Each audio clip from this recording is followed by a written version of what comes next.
Karena dengan mudahnya mereka bisa membuat kartu vaksin palsu, kemudian swab antigen palsu, juga beberapa kartu termasuk kartu BPJS, PCR, ya PCR palsu juga dari berbagai lab-lab atau juga rumah sakit, di mana mereka memasarkannya melalui media sosial atau akun, ya, kemudian akun masing-masing yang bersangkutan. Mereka memasukkan beberapa lab yang dia temukan dari juga media sosial yang ada, kemudian itu yang digunakan satu aplikasi untuk bisa menarik lab maupun rumah sakit yang ada, hingga mereka mengisi data permintaan dari orang yang minta untuk dibuatkan swab, PCR, juga vaksin, kartu vaksin palsu. Tarifnya beragam, ya, ada yang mulai dari 60.000, 70.000, ada yang 100.000, bahkan ada yang sampai lebih dari itu. Tergantung kebutuhan yang diminta oleh para pelanggan-pelanggannya ini, makanya kami juga masih mengejar. Sebelum saya masuk, saya sudah sampaikan dari sejak kemarin, tolong manusia-manusia ini dampaknya yang harus dia tahu. Dengan mencari keuntungan, tetapi dampaknya bisa terjadi penyebaran.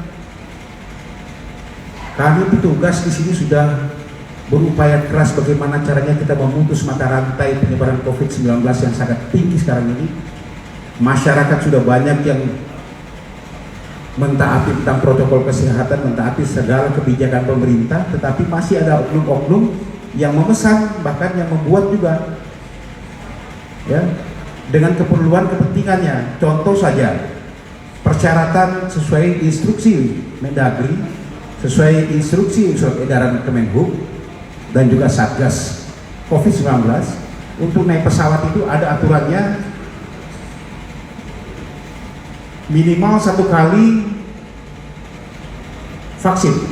Jadi setelah memperlihatkan sertifikat vaksin COVID-19 seperti ini contohnya, ya, ini palsu. Jadi persyaratannya sudah jelas. Terus kemudian PCR H-2 hari, 2 kali 24 jam. Kemudian ada swab antigen H-1 misalnya untuk perjalanan jauh. Nah, ini tanpa dia melakukan tes semuanya, tanpa melakukan vaksinasi, dia memesan seperti ini melalui akun di Facebook milik para pelaku ini, ya, dengan membayar tertentu, mereka bisa berjalan, ya. Jadi pertanyaan, apakah mereka sudah betul-betul memang bersih atau non reaktif atau reaktif? Kalau ternyata dia reaktif COVID-19, jadi pertanyaan sekarang, bagaimana kalau naik pesawat? Bagaimana kalau naik kereta api atau bus dengan jarak jauh dengan kondisi dia positif COVID-19? Apa terjadi klaster nantinya di sini? Nah, ini yang pertama perlu saya sampaikan. Sekali lagi, stop. Kami tetap akan lakukan patroli, kami akan tidak tegas. Juga para konsumen-konsumen yang coba tanpa melewati tes, padahal sudah disiapkan gerai-gerai. Bahkan di tempat terminal, 3 terminal yang memang dikhususkan untuk para perjalanan jauh, untuk bus-bus, kita siapkan juga gerai vaksinasi di sana. Cukup dengan vaksinasi dapat itu. Kalau perlu swab PCR pun kami siapkan nanti di sana pilihnya, itu swabnya. PCR-nya tetap harus melalui lab yang ada. Ya, persyaratan ini harus kita lakukan, mekanismenya harus. Inilah yang kami katakan bahwa tolong kedisiplinan masyarakat yang kita butuhkan di sini. Kami mengharapkan, kami kedepankan adalah keselamatan rakyat. 2 orang pelaku kita amankan. Yang pertama, satu tersangka inisialnya RAR, umurnya 25 tahun. Nanti diangkat aja dari ini. Ya, kejadian sekitar 18 Juni yang lalu. Modus operandinya saya katakan tadi, dia menawarkan hasil swab antigen, PCR serta vaksin palsu melalui akun Facebook miliknya, ya, dengan nama @Rani Maharani. Ini angkat aja Bapak, ya. Yang dia tuliskan di situ, yang butuh swab PCR antigen tapi nggak punya uang banyak atau yang butuh sertifikat vaksin tapi takut divaksin, cek aku ya. Insya Allah siap dibantu, yang butuh aja, yang nggak butuh silakan di skip. Itu yang ditawarkan. Ini akunnya. Kemudian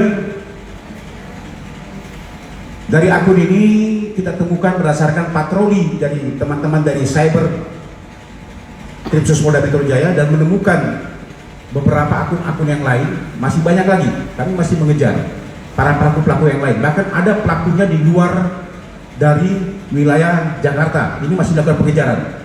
Makanya saya sampaikan sekali lagi, stop di sini. Ya. Ditawarkan, kemudian nanti sistem pembayaran melalui WhatsApp, mereka berhubungan melalui WhatsApp dan nanti ada transfer di sana, atau melalui top up pulsa ke nomor WhatsApp ya dia kirim kepada konsumennya yang meminta. Dengan beragam harganya, ada yang 50.000, 70.000, ada yang 100.000, tergantung pemesanannya. Nah, ini yang kemudian kita lakukan penangkapan terhadap tersangka RAR, umur 25 tahun. Ini yang diamankan di daerah mana ini? Alamatnya mana bersangkutan ini? Jakarta Barat, maaf. Jadi kita amankan di daerah Jakarta Barat. Di sini kita persangkakan di pasal 35 yaitu pasal 51 di Undang-Undang ITE, ancamannya ada 12 tahun penjara. Kemudian juga di pasal 263. Juga kami lapis di pasal 32 yaitu pasal 48. Ya, Undang-Undang ITE. Kalau ditanya ngakunya kapan membuat seperti ini, dari mana mereka belajar? Nah, pasti sama seperti kemarin juga. Ya, pasti baru, kemudian belajarnya melalui media sosial yang ada. Tapi sekali lagi kami sampaikan, stop, pelaku-pelaku yang lain stop. Tolong juga para konsumen-konsumen yang mau menggunakan vaksin palsu ini, kartu vaksin palsu ini dan juga PCR palsu ini, untuk stop sudah. Jangan menjadi wabah, jangan menjadi pembawa penyakit bagi masyarakat-masyarakat yang sudah tertib. Sampai kapan kita mau berhenti dari pandemi COVID-19 ini kalau kita tidak sama-sama mendisiplinkan diri kita? Itu yang pertama. Yang kedua, tersangka TN sama aja, modus operandi juga sama. Ini menawarkan melalui akun Facebooknya Satria Tamayan Baik. Ya, ini yang menawarkan juga jasa pembuatan NPWP, BPJS. Ya. Kemudian dia juga membuat kartu ini dengan harga Rp100.000. Kartu vaksin palsu ini dengan harga Rp100.000. Teknisnya sama, ya. Dia belajar mencari mana rumah sakit yang memang atau lab-lab yang ada, kemudian dia punya aplikasi tersendiri untuk di-tag di situ, kemudian itu nanti dimasukkan data permintaan daripada konsumen yang ada. Nanti setelah itu dia tawarkan mau melalui PDF saja dengan harga lebih murah atau langsung dicetakkan oleh dia, nanti itu lebih mahal, lebih bagus untuk dia. Ya, ini modus operandi yang dilakukan oleh para pelaku-pelaku, sama dengan yang kemarin juga. Bahkan kami masih mengejar. Sekarang tim masih bergerak ke daerah Sulawesi sana untuk mengejar tersangka yang lain. Ya, sampai kemanapun kami akan kejar, karena ini kalau tidak berhenti dampaknya paling besar. Masih bisa terjadi penyebaran klaster-klaster lagi, akan sampai kapan kita akan berhenti pandemi COVID ini. Itu yang perlu saya tekankan. Terima kasih sudah nonton. Jangan lupa like, subscribe, dan share ya.